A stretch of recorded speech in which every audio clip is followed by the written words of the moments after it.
12 humans sat in silence while 800 species celebrated their defeat. The Grand Chamber of the Galactic Council was a massive dome floating in space, large enough to hold representatives from every known civilization. Platforms rose in circles around a central stage where the ruling conclave announced their decisions. Today, that decision was about humanity. Ambassador David Webb kept his hands folded on the table in front of him. His face showed nothing. Behind him, 11 other humans maintained the same calm expression. They had practiced this. They knew what was coming. High Arbiter Silent, a creature that looked like a mantis made of black glass, stood at the central podium. His voice echoed through translation devices across the chamber. The petition submitted by the Human Coalition for Colonial Rights to the world-designated Green Fall is hereby denied, Silent announced. Furthermore, the Council finds humanity guilty of unauthorized atmospheric modification. A fine of 12 trillion galactic credits will be assessed. Whispers filled the chamber. Webb heard laughter from the Valorian platform to his left. The Valorians looked like tall gray birds with too many eyes. They had hated humans since the first contact 2 centuries ago. Webb said nothing. He had argued for Greenfall for 3 years. Humanity had found the dead world 60 years ago. They had spent 6 decades making it green, making it alive. They had planted forests and filled oceans and built cities. Now the Council was calling it a crime. This was not new. This was how it had always been. When humans first reached the stars, the galaxy was already old. Ancient empires had risen and fallen 1,000 times before Earth even existed. Humanity arrived late to a party that had been going on for millions of years. The older species called humans younglings. They called Earth a death world because of its harsh conditions. They said humans were too aggressive, too emotional, too unpredictable. For 200 years, humanity had tried to prove them wrong. They had followed every rule. They had signed every treaty. They had asked permission for everything. And still, they were denied. Webb felt his communicator vibrate against his wrist. He glanced down at the screen hidden in his sleeve. The message was short. Protocol Sovereign is authorized. God help us all. He closed his eyes for a moment. When he opened them, he looked at his team. One by one, they met his gaze. One by one, they nodded. High Arbiter Silent was still talking, explaining why humans needed another century of observation before they could be trusted with a colony world. Webb stood up. The movement was so unexpected that Silent stopped mid-sentence. Ambassador Webb, the Arbiter said, "You will wait until you are recognized." Webb ignored him. He began gathering the documents on his table. His team did the same. They moved calmly, without rushing, putting everything into cases and bags. The chamber fell silent. 800 species watched the humans pack their things. "What is the meaning of this?" Silent demanded. Webb finished collecting his materials. He straightened his jacket, the same simple gray suit humans had worn to these meetings for 200 years. Then he walked toward the exit. "Ambassador Webb, you will explain yourself." Webb stopped at the door. He turned to face the chamber one last time. His voice was quiet, but the translation systems carried it to every platform. "The United Earth government hereby withdraws from the Galactic Council," he said. "Effective immediately. All treaties, trade agreements, and mutual defense pacts are terminated." The silence lasted 3 heartbeats. Then chaos erupted. Species began shouting. Some demanded explanations. Others called for guards. The Valorians were laughing again, convinced this was some kind of tantrum. Webb waited for the noise to die down.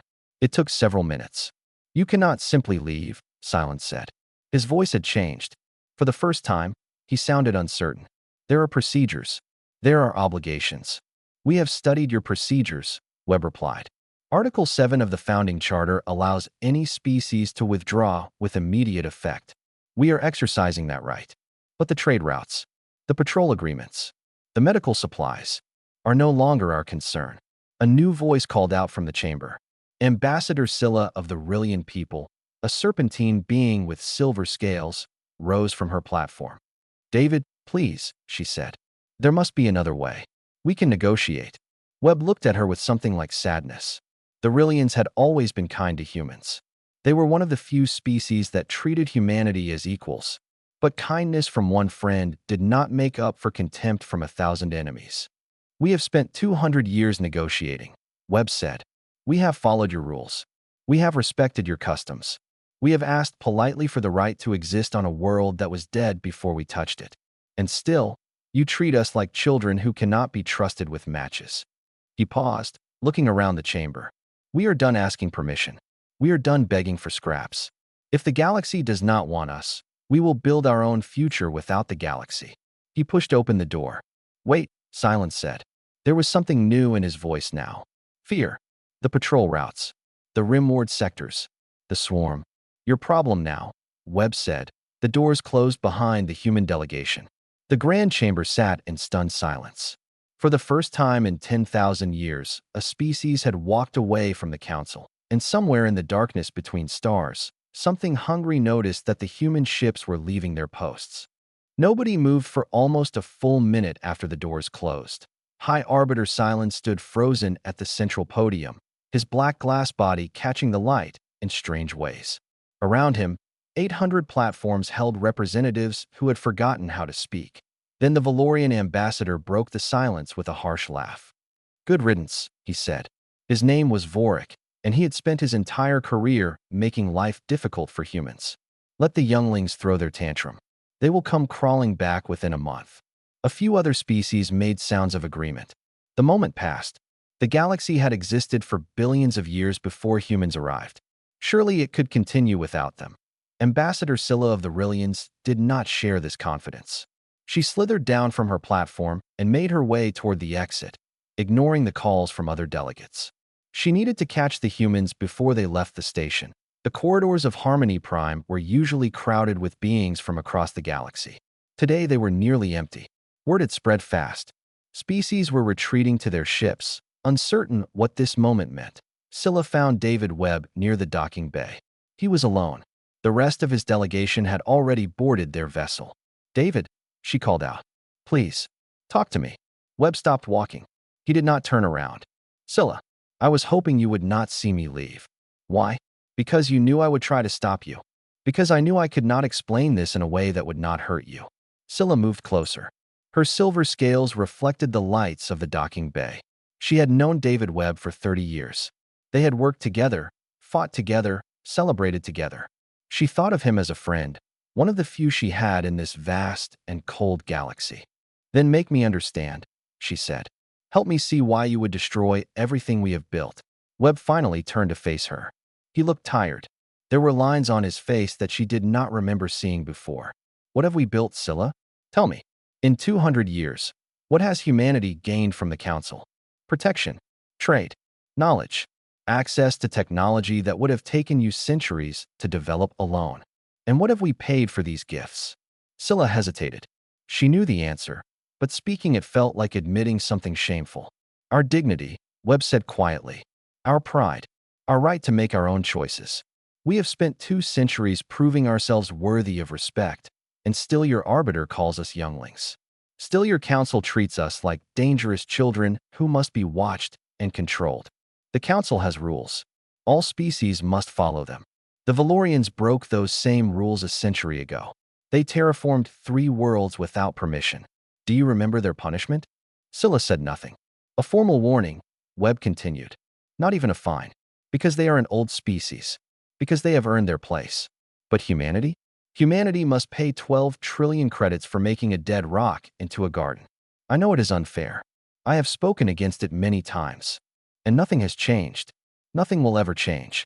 The galaxy has decided what humans are, and no amount of good behavior will convince them otherwise." Behind them, the human ship began powering up its engines. The sound was low and steady, like a heartbeat. "Where will you go?" Scylla asked. "Home, and then Greenfall, our colony world. The one your council says we cannot have. They will send ships. They will try to stop you." Webb smiled, but there was no joy in it. "Let them try. We have been preparing for this day for a very long time." Scylla felt a chill run through her body. "What does that mean?" "It means we never trusted you. Any of you. We signed your treaties and followed your rules, but we always knew this day might come.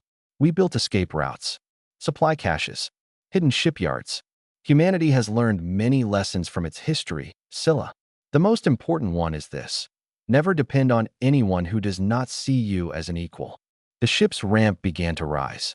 Webb stepped toward it. "Wait," Scylla said. What about the patrol routes? The rimward sectors?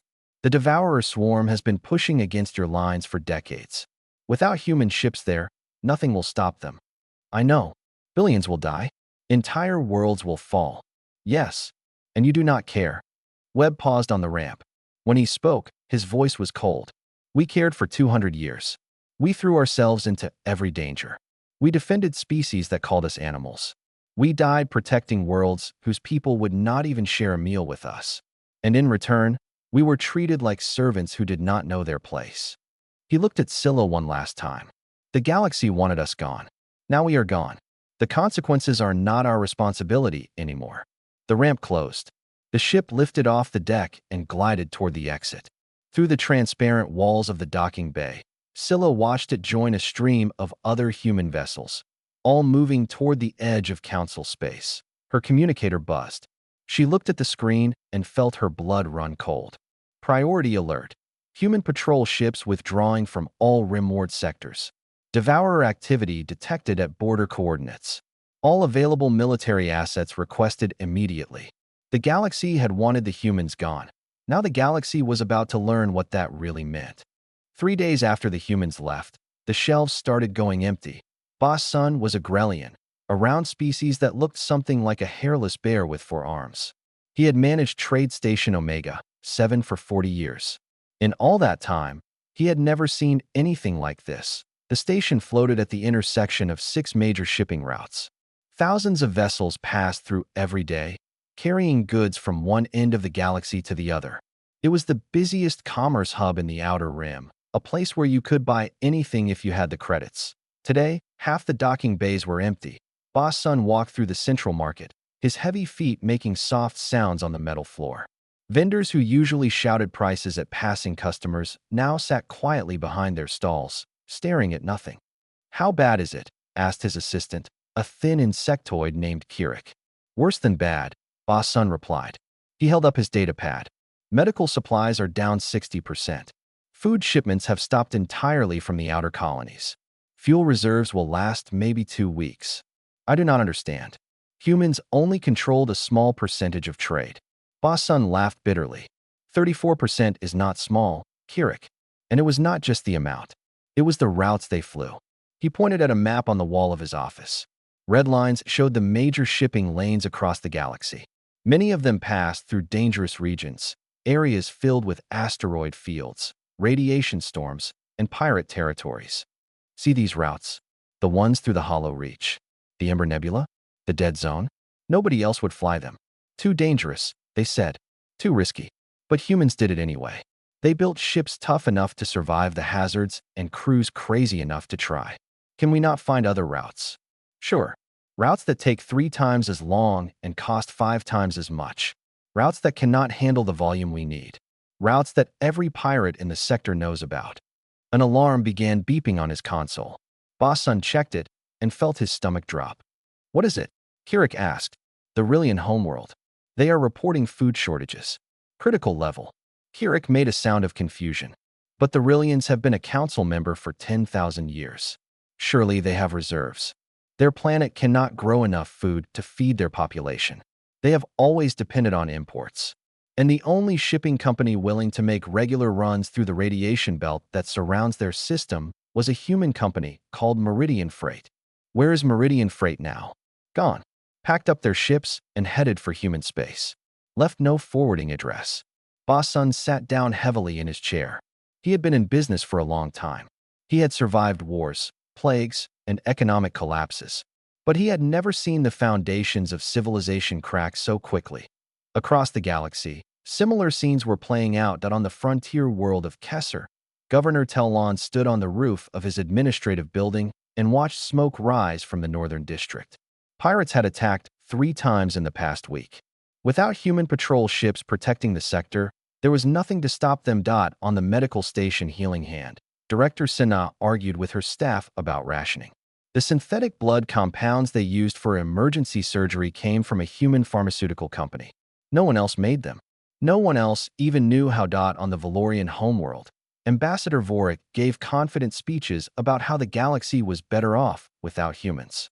But behind closed doors, his economic advisors were screaming at each other.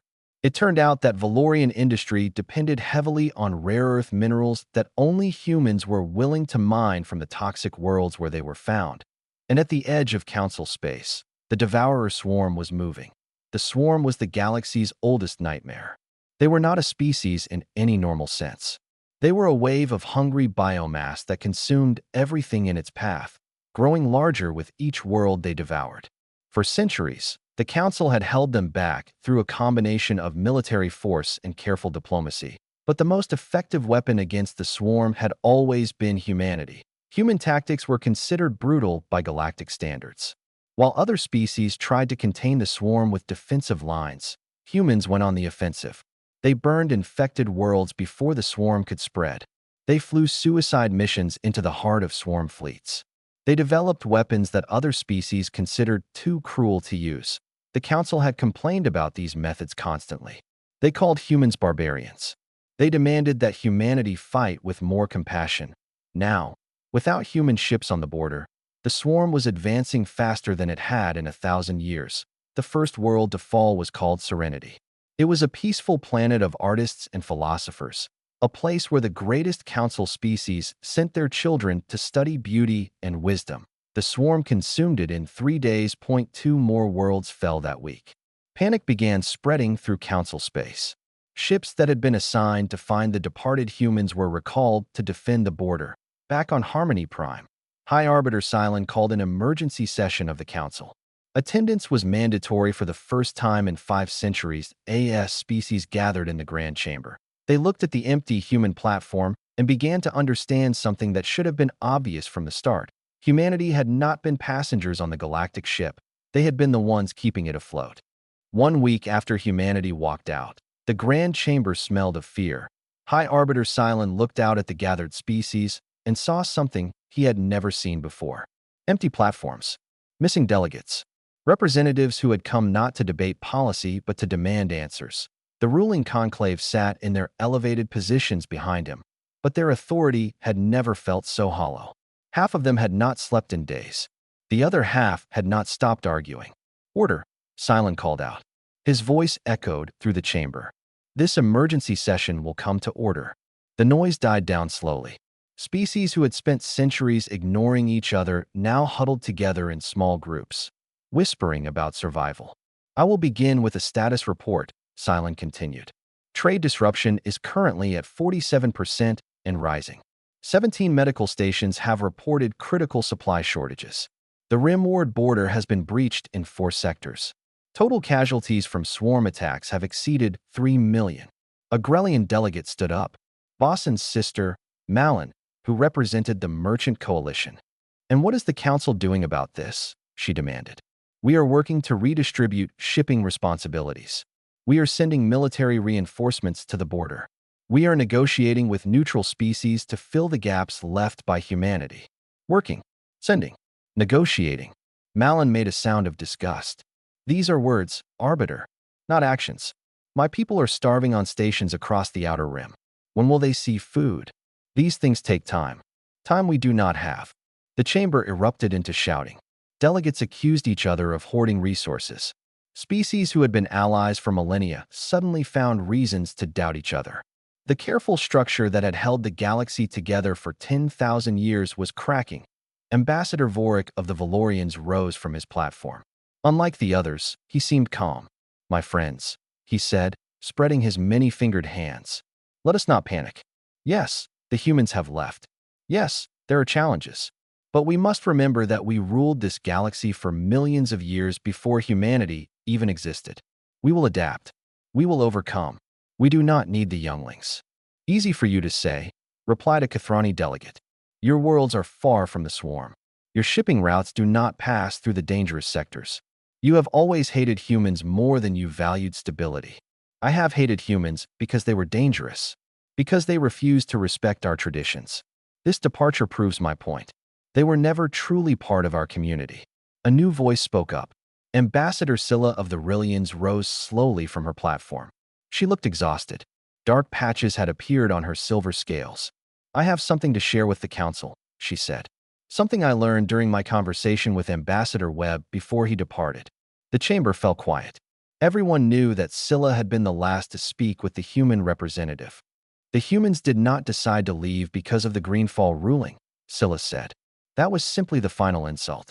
They have been preparing for this day for decades, perhaps for centuries. Preparing? Silent asked. What do you mean? I mean they never trusted us. Not really.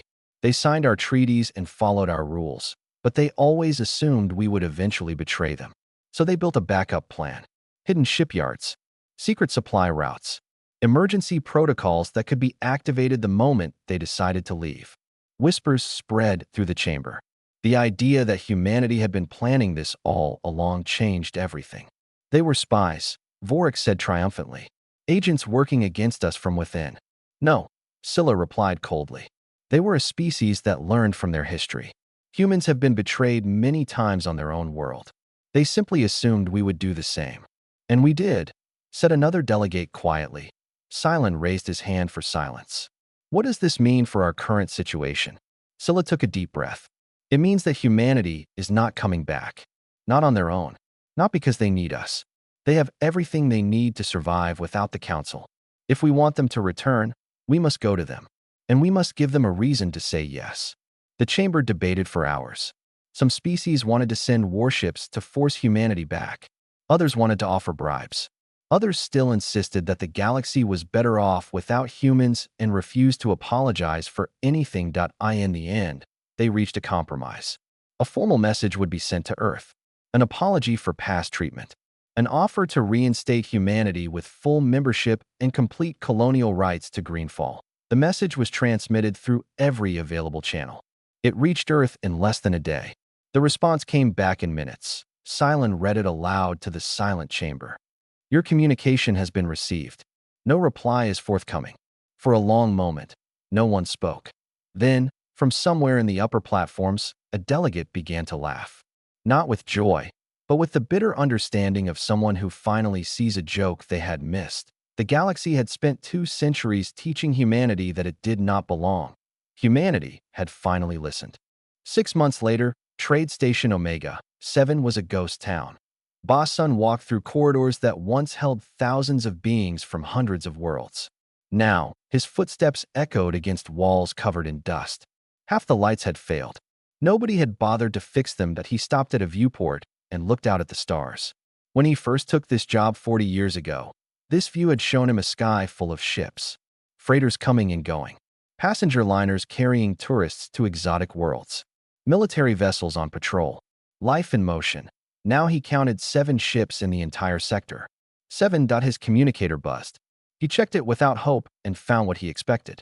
Another supply request he could not fill. Another desperate message from a station running out of food, fuel, or medicine. Manager Boss Sun. He turned to find a young Grellian standing in the corridor. One of the few staff members who had not left for safer regions. What is it, Nara? There is a Rillian vessel requesting docking permission. Solo passenger. She says she is an ambassador. Boss Sun felt his eyebrows rise. Scylla? She did not give a name. Just said it was urgent. An hour later, Boss Sun met Ambassador Scylla in what remained of the station's welcome center. She looked terrible. Her silver scales had faded to gray. Her eyes held a weariness that went beyond simple exhaustion. Ambassador, Boss Sun said, I am surprised to see you here. Last I heard, the Rillian homeworld had closed its borders. They have, Scylla replied. I am no longer welcome there. My government decided that my friendship with humans made me a security risk. I am sorry to hear that. Do not be. I left by choice. I am going to find the humans. Boss Sun stared at her. That is suicide. No one knows where they went. Their territory is sealed. Anyone who crosses the border disappears. I have to try. The galaxy is dying, Boss Sun. Every day brings new disasters. The swarm has taken 30 worlds now. Trade has collapsed. Species that have been at peace for millennia are starting to fight over the remaining resources. And you think the humans can fix this? I think they are the only ones who can. She paused. I also think I owe it to David Webb to try. He was my friend. If there is any chance he will listen to me, I have to take it. Boss Sun thought about arguing with her. He thought about explaining all the reasons this was a foolish idea. Instead, he simply nodded. Good luck, Ambassador. I hope you find what you are looking for. 2 weeks later, Scylla's ship crossed into human-claimed territory. She expected to be destroyed immediately. Instead, a human patrol vessel intercepted her and ordered her to follow. They led her through a series of jumps, each one taking her deeper into space that had not appeared on any council map. And then she saw Greenfall. The planet hung against a backdrop of stars, blue and green and beautiful. Clouds drifted across continents covered in forests. Oceans sparkled in the light of a yellow sun. It looked like every image she had ever seen of Earth, the legendary homeworld that humans spoke of with such love. Her ship landed on a platform surrounded by fields of tall grass. Human children were playing nearby, their laughter carried on a warm wind. Adults worked in gardens or walked along paths that wound between simple buildings. Ambassador David Webb was waiting for her at the bottom of the ramp. He looked different than she remembered. Healthier. The lines on his face had softened. The weight that had pressed down on his shoulders seemed to have lifted. "Scylla," he said, "you came a long way. I had to see it for myself." She looked around at the peaceful colony. "You really did it. You built a world of your own. Several worlds, actually. Greenfall is just the first. We have been busy." They walked together through the settlement. Scylla saw homes and schools and hospitals.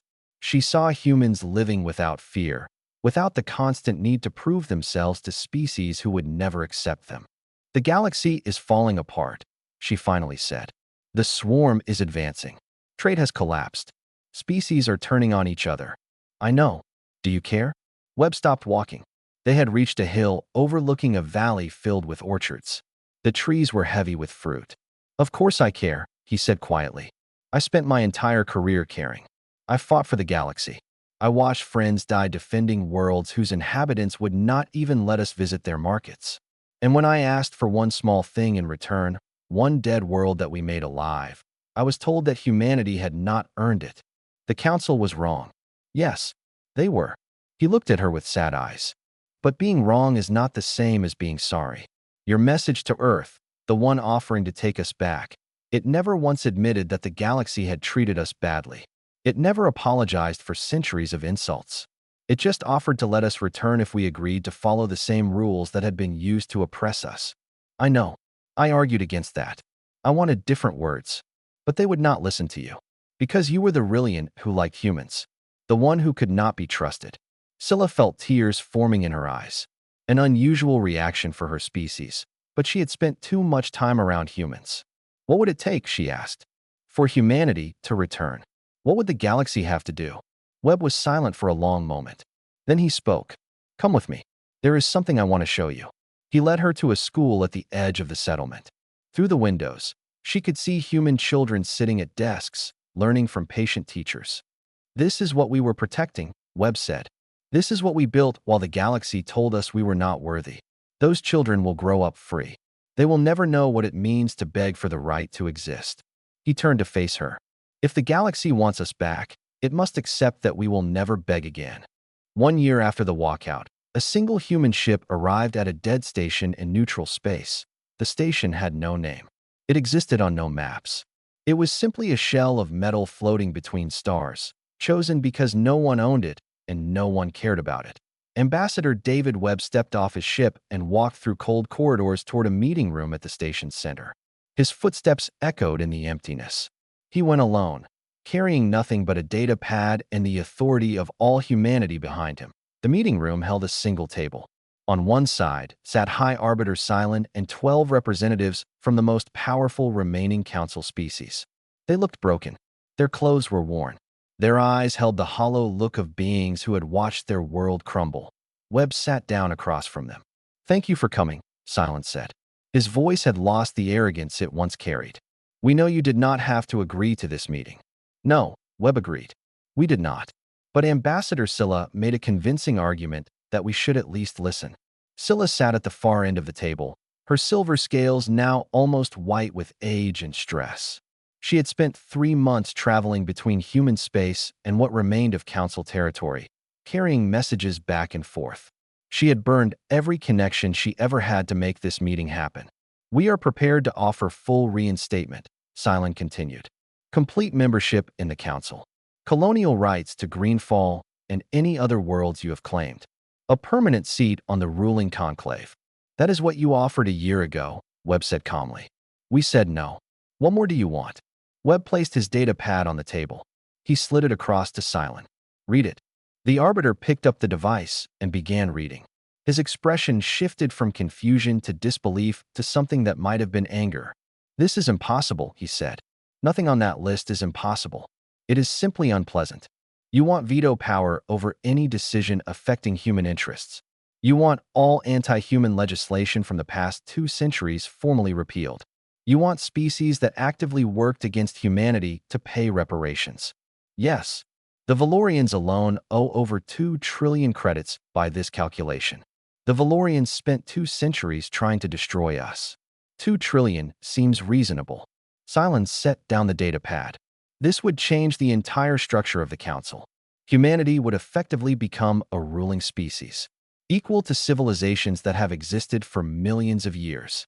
Equal, Webb repeated. Yes, that is exactly what we want. To be treated as equals. Not superiors, not inferiors. Equals.